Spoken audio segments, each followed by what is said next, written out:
My name is Tia Dabney, and I'm a program specialist manager for the Girl Scouts of Western New York. This is my dog, Rocket, and thank you so much for joining us today for Trefoil TV. Today we will be talking about Juliette Gordon Low. I know you're super excited to talk about it, Rocket, but I do have to put you down.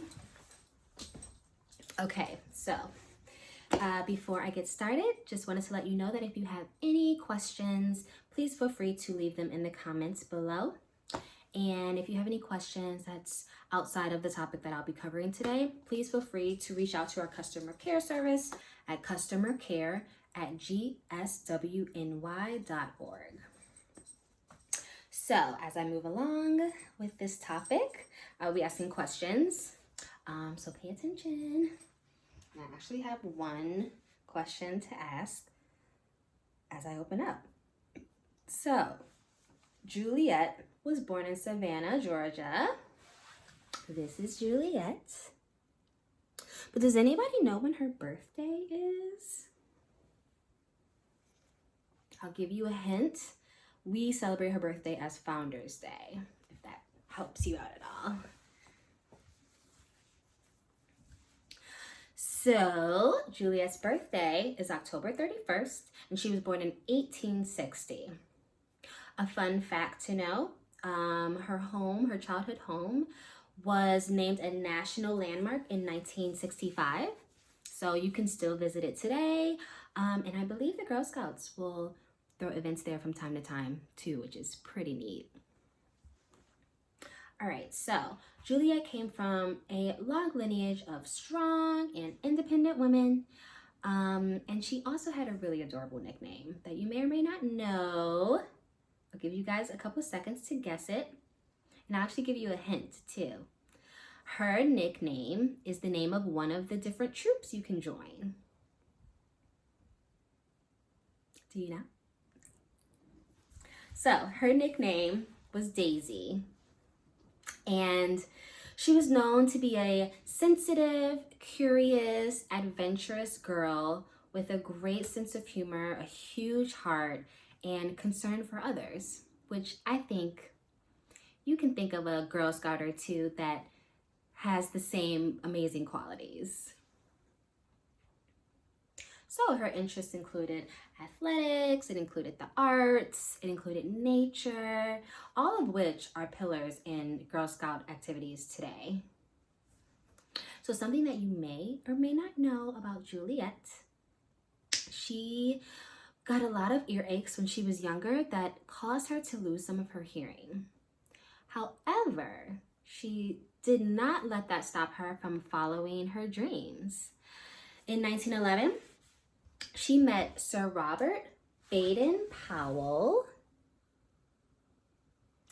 the founder of Boy Scouts, and was so impressed with his program, she thought to herself, I want to do something like that, but I want it to be for girls.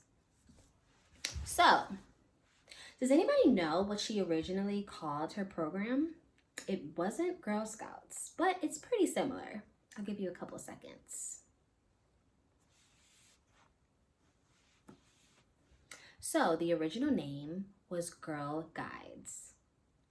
And later that year, she established Girl Guides patrols in Europe.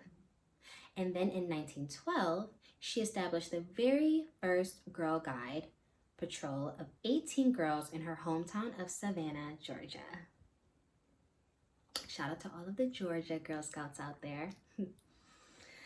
Now, this was the first Girl Scout group that blazed trails and completely redefined what was possible for themselves and for girls everywhere.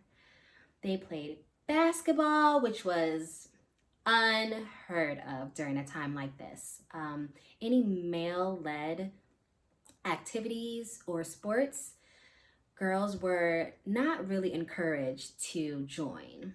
So they played basketball, they hiked, they swam, they camped, and they learned to tell time by the stars, which is pretty cool. I wish I knew how to do that. But most importantly, they shared a sense of adventure and a belief that they could do anything they wanted to. And just like Girl Scouts do across the country and around the globe today, they offered a helping hand to those in need and worked together to improve each corner of the world. Now, Juliette's background in fundraising and public relations, plus her network of friends and family, really helped her to establish Girl Guides. And in 1913, she officially changed the name to Girl Scouts. Now, over the course of the remainder of her life, Juliette was dedicated to magnifying the potential of all girls, not just one girl, but all different types of girls, and the importance of fostering their individual growth, character, and self-sufficiency. After she passed away in 1927, the Juliette Low World Friendship Fund was opened in her honor, and it finances international projects for Girl Scouts and Girl Guides around the world today. Now, just a few cool things that has happened recently. She was honored on a postage stamp. That wasn't very recent, but it was after she passed away. Actually, here's a cool picture of the postage stamp here. She was also inducted into the National Women's Hall of Fame, which is an amazing honor. And in 2012, she was even awarded the Presidential Medal of Freedom, which is one of the biggest honors ever. So I just wanted to talk a little bit about why Juliette is an inspiration to me. During a time when women were considered to be less than, she took it upon herself to make sure that no girl ever felt less than anyone or anything.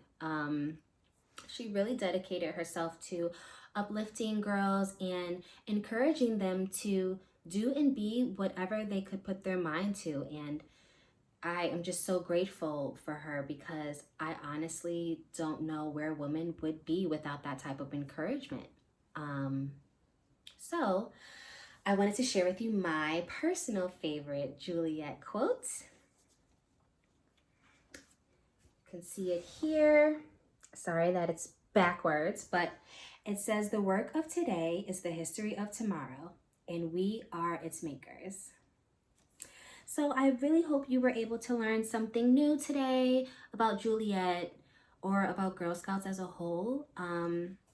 And tell me, what inspires you about Juliette? Why do you like being a Girl Scout? Tell me below in the comments, and I will definitely be responding and taking a look at everyone's feedback. But thank you so much for joining us today for Trefoil TV. And again, if you have any questions outside of my expertise, please feel free to reach out to our customer care, either email or phone number that I presented in the beginning. And I hope you have a good day. Bye, Girl Scouts.